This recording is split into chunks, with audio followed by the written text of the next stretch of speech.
sant yàlla ci déroulement boo xam ni boobu ba léegi mi ngi jaar yoon li ñu gis mooy amul benn surveillant bu absent li ñu gis tamit mooy personnel bi yëpp war a encadrer au-delà de ces surveillants là examen yi ñoom ñëpp ñëw nañu lépp mi ngi jaar yoon rarement la ñuy signaler ay élèves yoo xam ni absent nañu te lu ci bëri donc ay juróom-benn par exemple centre Belé moom la ñu dénombré mais lu ci bëri aussi ay élèves yoo xam ne ay candidats libres la donc sant yàlla ci déroulement bi épreuve yi commencé nañ ko administrer à temps surveillants yi lépp daal jaar na yoon maintenant di wax ni renforcer nañu transparence bi ak sécurité bi parce que dañu digitaliser lépp maanaam dugal ci informatique début inscription bi ba bi ñuy proclamer résultats yi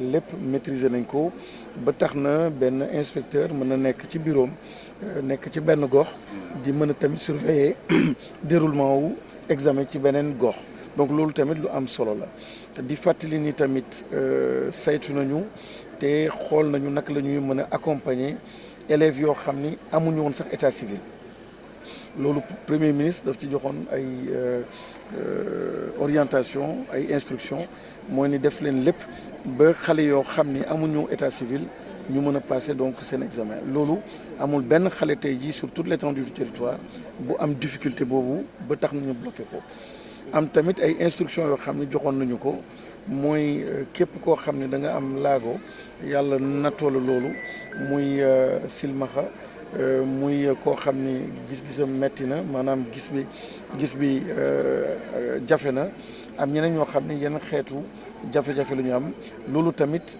dañu joxoon ay instructions pour ñu jël ci ay motuwaay ba lépp jaar yoon ba tax na li ñu gis ci zone bi par exemple ak IA bi bu Dakar gis nañ ni 4 ñoom ñoo nekk ci situation boobu te li ñu def dañu jël benn centre spécialisé ko pour mën leen accompagner donc pour wax simplement ni globalement lépp jaar na yoon te dem nañu ba ci yeneen région yëpp yeneen IA yëpp donc actuellement information yi ñu am mooy partout sur toute l'étendue du territoire examen bi mi ngi déroulé wu dans de bonnes conditions et sànq tamit xaar nañu ba yenn élèves génn de salle donc seen première épreuve bu nekkoon épreuve rédaction pour jéem a xool seen état d'esprit wax dëgg yàlla ils étaient très relax très confiants li ñu leen woon tamit lu ñu jàng la donc alhamdulilah am yaakaar ni donc fii ba suba incha allah lépp na féetee boor dans de bonnes conditions. monsieur le ministre fraudeur bac candidat lay nekk par table moom la ñu gis fële ne Canada waaye fii ñu ngi gis ñaari candidat bokk table est-ce que loolu mënul indi ab gàllankoor. déedéet du gàllankoor xam nga table yi nga gis sax table ñaari place la kon amul benn problème mu nekk benn wala ñaar mais li ci am solo mooy surveillance la règle yi tamit ndax respecté nañ ko règle yooyu nag leeral nañ ko te boobu ba léegi sant yàlla xale yi ñu ngi koy respecté maanaam ordinateur wala portable dara bañ a dugg ba pare zone bi ngay wax nii dañu renforcer surveillance bi moins d'élèves donc ci classe bi wante teg yenn saay ñaari élèves sur par table mais aussi avec plus de surveillance donc lépp a ngi jaar yoon te élèves yi alhamdulilah comme ni ma ko doon waxee sànq ñoom seen bopp nee nañu ça se passe dans d'excellentes conditions loolu lu am solo la ñoom seen bopp seede ko par rapport aux épreuves seede ko aussi par rapport aux conditions. monsieur le ma profiter ci occasion bi tamit pour féliciter autorité wu école bi ñu nekk nii surtout en particulier information yi ma jot mooy centre d'excellence la moom mooy Notre-Dame du Cap-Vert bi nekk fii ci Pikine donc di leen féliciter et li ma ci neex aussi mooy dégg naa de façon générale Pikine zone d'excellence la donc di leen jaajëfal bu baax a baax et je dirais aussi la même chose donc du CM bi ñu visité fële Guédiawaye mooy bu Canada donc globalement sant yàlla di profiter de occasion bi féliciter autorités yi directeur d'Exco IA yi un peu partout donc au niveau déconcentré IF yi enseignants yi parents d'élèves yi association yëpp yoo xam ni ñoo ci jàpp parce que ci délégation bi mu ngi ci autorité administrative yi tamit ñu ngi fi gouverneur ba préfet yi sous-préfet yi ñoom ñëpp ci jàpp ci sécurisation process bi ñoom ñëpp ci jàpp donc vraiment kenn ku nekk ci ñoom rek sant leen ñëpp wane nañu ni il s'agit donc de nos enfants il s'agit de l'école il s'agit de l'éducation dafa sensible pour toute l'école pour tous les acteurs sensible donc pour tout le monde di leen jaajëfal bu baax a baax ci turu président de la République ak l'enseignement supérieur ça relève de lui. C'est bon, merci monsieur le ministre. Monsieur le ministre, c'est le débat. Allez-y, je vous en prie, allez-y. Bilal, wàcceel tuuti sinon image. Globalement, les examens se déroulent dans d'excellentes conditions. Nous avons parcouru quelques écoles, établissements, centres plutôt, et nous avons aussi des informations nous venant des différentes IA. Et globalement, sur toute l'étendue du territoire national, il n'y a aucun incident, aucune difficulté.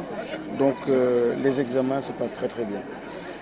Rappelez encore une fois que nous avons 1150 environ centres et que les dispositions ont été prises aussi même pour les enfants en situation de handicap. Rappelez aussi que le processus a été digitalisé de l'inscription à la proclamation des résultats et que les différents acteurs, notamment les IA, sont en mesure de suivre le processus, d'interroger en temps réel. Donc tout cela participe à la sécurisation donc, du process. Nous avions aussi partagé avec les élèves et les parents d'élèves les règles de conduite au moment de passer l'examen et jusqu'ici les choses se passent très très bien sur toute l'étendue du territoire. Je viens de rencontrer certains élèves ils sont très confiants.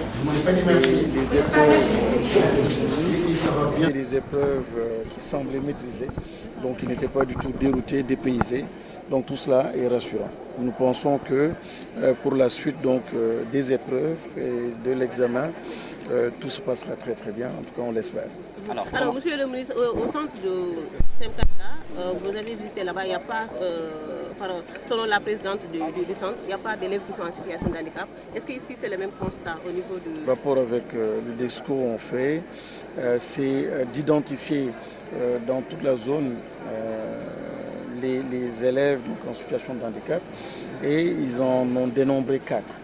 Et donc ces 4 élèves en situation de handicap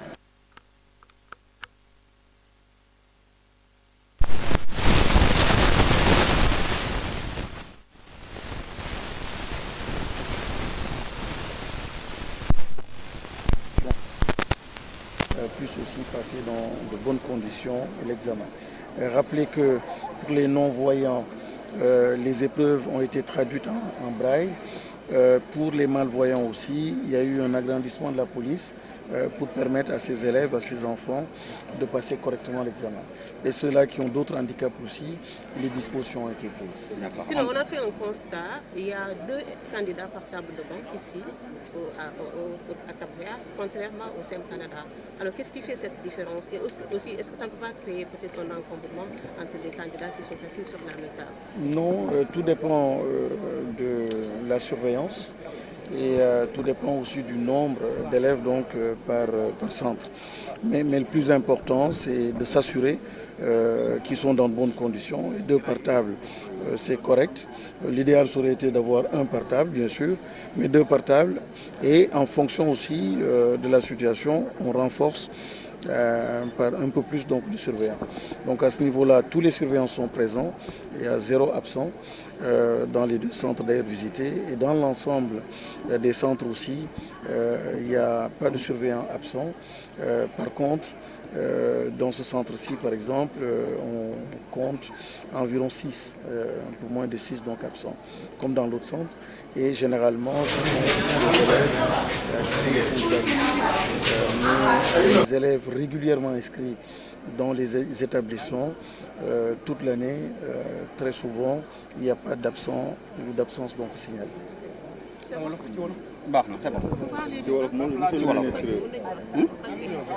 alors tey naka nga jàngatee épreuve yi.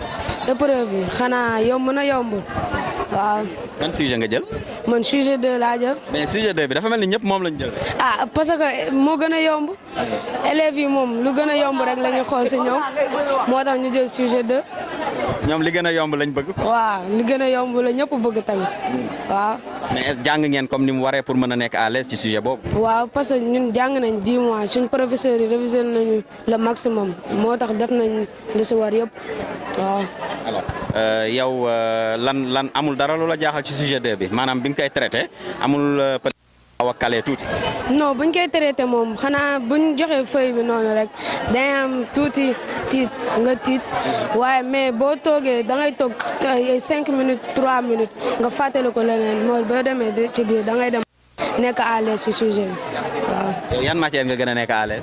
comme man moom mathématique laa bëgg ak xanaa ak anglais. yooyu ak anglais daal nga gën a taxaw. waaw.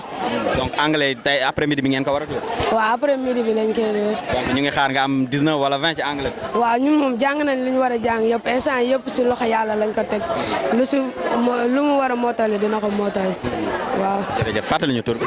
El Hadj Gora Ndiaye. merci beaucoup El Hadj jërëjëf. ça va. maa ngi si jàmm. maa ngi si jàmm kay. alors examen yi tey pratiquement tey la commencé mais nan ngeen jàngatee globalement épreuve yi débuté yi nii le matin. tey rédaction nañ def.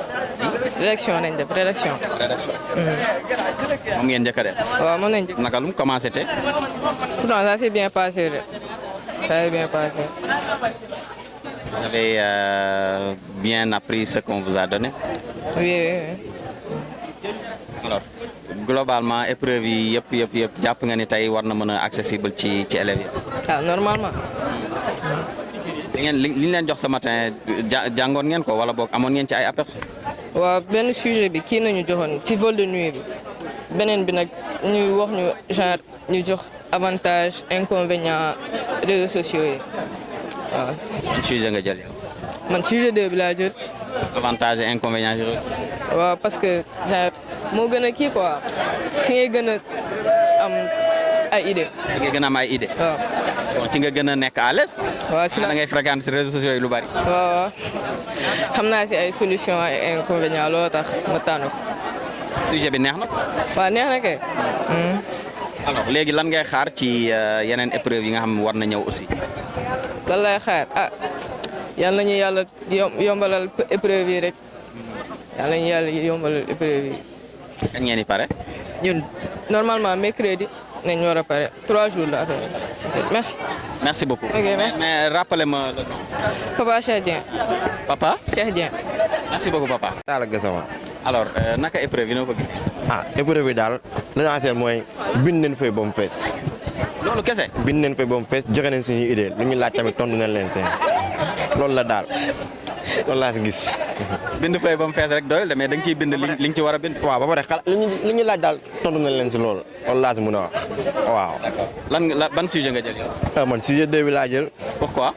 parce que moo gën a yomb moo gën a neex a def que sujet 1 bi. sujet 2 bi lan la. mooy réseaux sociaux la moo ci xew nga joxe avantage ak inconvénients après nga proposer ay solutions waaw. yow gis ngeen ni tu as été bien à l'aise ci sujet boobu. waaw boobu moom maa ngi woon sama jàmm kay boobu maa ngi woon à l'aise. alors lan ngay conseiller sa yeneen camarades de yi nga xam ay candidats lañ aussi. leen laa leen conseillé daal ñu concentré wu xool nu ñuy amee BFM parce que yaa ngi leen 10 mois ba pare li des yàggatul loolu lañ leen mën a conseillé waaw.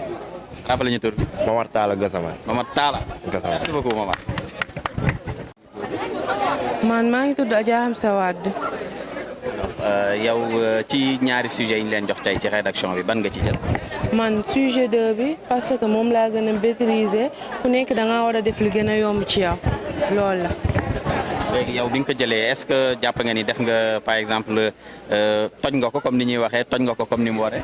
waaw français bi moom j'ai tout baisé j'ai tout fait ça a été chaud un peu mais ça s'est bien passé alhamdoulilah j'ai traité le sujet de mon choix que j'ai maîtrisé. lan lañ leen wax ci sujet 2. Sujet 2 bi on nous a demandé de dire les avantages sur les réseaux sociaux, les inconvénients ou atouts et proposer quelques solutions. Mais on a fait le maximum. C'est bien. jàpp nga ni daal yow def nga li ci war. waaw def naa li ci war moom. tu es confiante.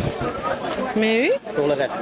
waaw ku jàngul ba heure bi moom dootoo jàngati toute une année scolaire jàngul ba heure bi dootoo jàngati.